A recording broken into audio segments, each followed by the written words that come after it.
Early morning, September 22, 1943. Fjord, deep inside occupied Norway, 190 miles north of the Arctic Circle. Riding at anchor behind two rings of anti-torpedo netting, minefields, listening posts, and picket boats, sits the German battleship Tirpitz, close to 50,000 tons fully loaded, the largest warship in Europe and the single greatest naval threat to Britain's entire Arctic convoy route.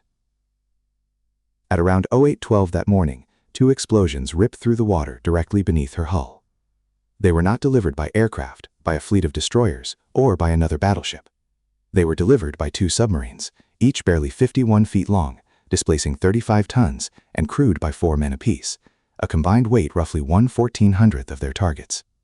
By any measure of tonnage, armor, or firepower, the mismatch bordered on the absurd.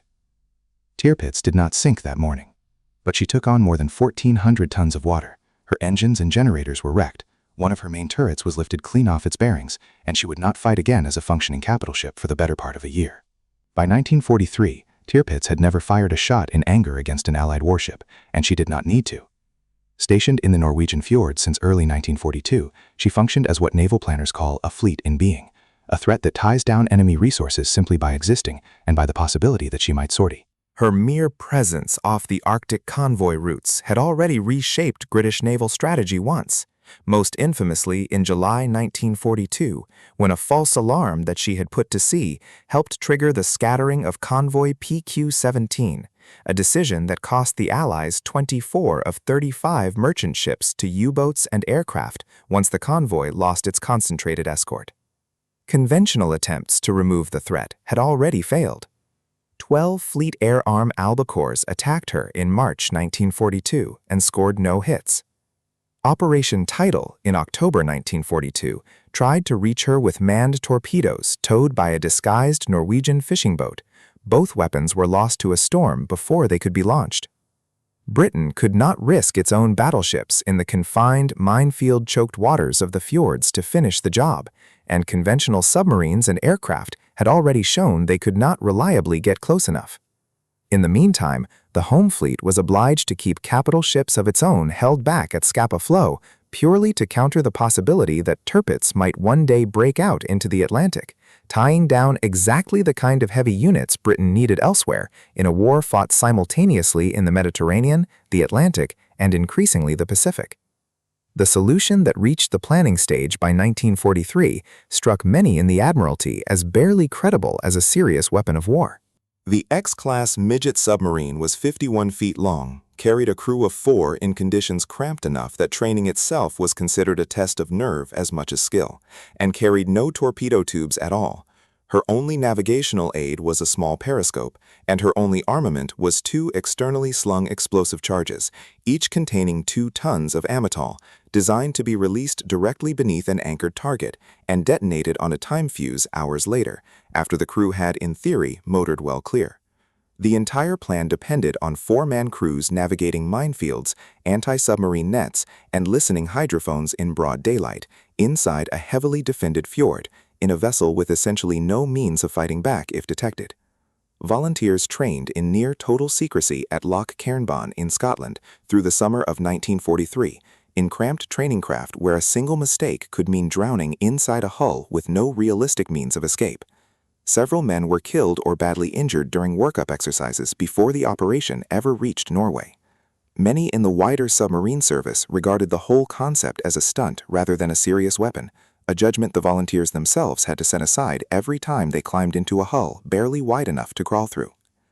6 X-craft, numbered X5 through X10, were towed across the North Sea by full-sized submarines beginning September 11, 1943, each towing submarine carrying a passage crew who would hand the boat over to its operational crew partway through the voyage.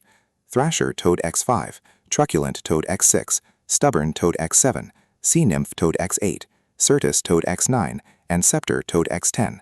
The passage proved as dangerous as the operation itself.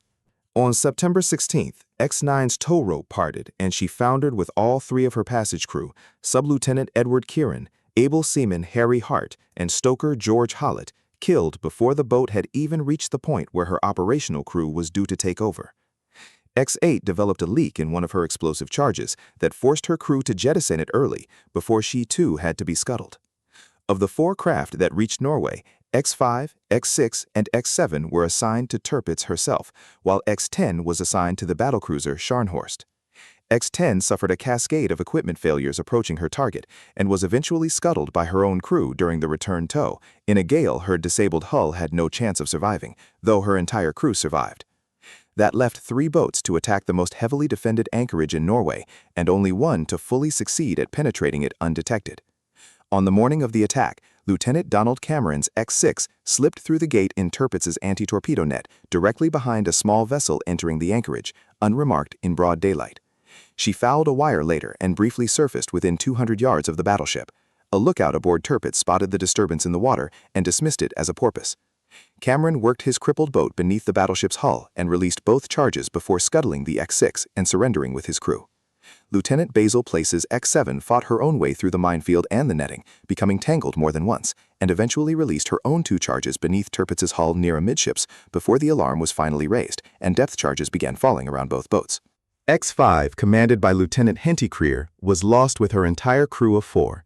The wreck's precise fate was never conclusively established, though she is believed to have taken a direct hit from one of Tirpitz's secondary guns before she could lay her charges. X7, entangled again during her withdrawal and battered by the shockwave of her own detonating charges, eventually sank. Her commander, Place, and 1 crewman escaped to the surface, while the other 2 men aboard, trapped as their air ran out, did not. If a story like this, where the smallest vessel in the entire operation did the most damage, is the kind of naval history you want more of, subscribing is a quick way to make sure the next one reaches you. At 8:12, roughly 4 tons of amytal detonated beneath Tirpitz's hull. She did not sink, and her armored belt kept her afloat, but the shock damage was extensive. All 3 of her main turbines were thrown off their mountings. Her fire control systems and range-finding equipment were wrecked. An aircraft catapult was destroyed, and 1 15-inch gun turret was lifted bodily off its roller path. She shipped more than 1,400 tons of water and would not be fit for combat again until the following spring, repaired only through the transport of replacement machinery over 1,000 miles by sea from Germany, itself an operation exposed to further Allied attack and requiring dockyard workers and equipment to be moved to a fjord with no facilities remotely equal to the task. Lieutenants Donald Cameron and Basil Place were both awarded the Victoria Cross for the action, gazetted while both men were still prisoners of war in Germany, unaware of the honor until their release. Robert Aitken, Richard Kendall, and John Lorimer received the Distinguished Service Order, and Edmund Goddard the Conspicuous Gallantry Medal. Set against those decorations, the physical mismatch remained staggering. 2 vessels weighing 35 tons apiece, with a combined crew of 8 men, had inflicted damage on a 50,000-ton battleship that no British capital ship, no squadron of torpedo bombers, and no earlier commando raid had yet managed to achieve in over 2 years of trying. Tirpitz never fully recovered her offensive potential after that morning. Repaired enough by the spring of 1944 to be seaworthy, she was struck again in April by carrier aircraft during Operation Tungsten, and finally capsized and sank on November 12, 1944, at anchor near Tromsø, when 32 RAF Lancasters of 9 and 617 squadrons scored at least 2 direct hits with 12,000-pound tallboy bombs, killing between 950 and 1,200 of her crew in the space of 11 minutes. But it was the X-craft more than a year earlier that first proved she could be reached at all inside her own protected anchorage, and that removed her as an active offensive threat for most of a critical year of the Arctic convoy war.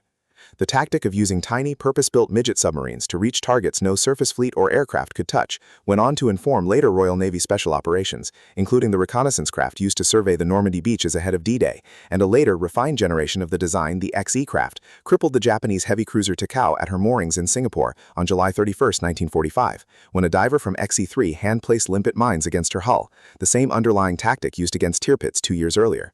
Nothing about the outcome at Kåfjord followed from anyone's specification sheet. On paper, a 35-ton vessel with no torpedo tubes and a 4-man crew had no business inflicting a mission-ending wound on the most powerfully armored battleship afloat, a ship outweighing her by a factor of well over 1,000. What the specifications could not capture was a crew willing to navigate a minefield in a boat that could barely dive, slip through a net gate behind an unsuspecting picket boat in broad daylight, and lie beneath an enemy hull long enough to set explosives correctly, knowing there was no realistic plan for getting out afterward. Tirpitz's designers had built her to withstand shells, torpedoes, and bombs from anything the size of a warship. They had not built her to survive 4 men in a steel tube a fraction of her own length, willing to accept almost certain capture or death to put 2 tons of amytal in exactly the right place. The battleship's specifications were never in question. What decided the morning of September 22, 1943, was what her attackers were willing to risk to get close enough to use them against her.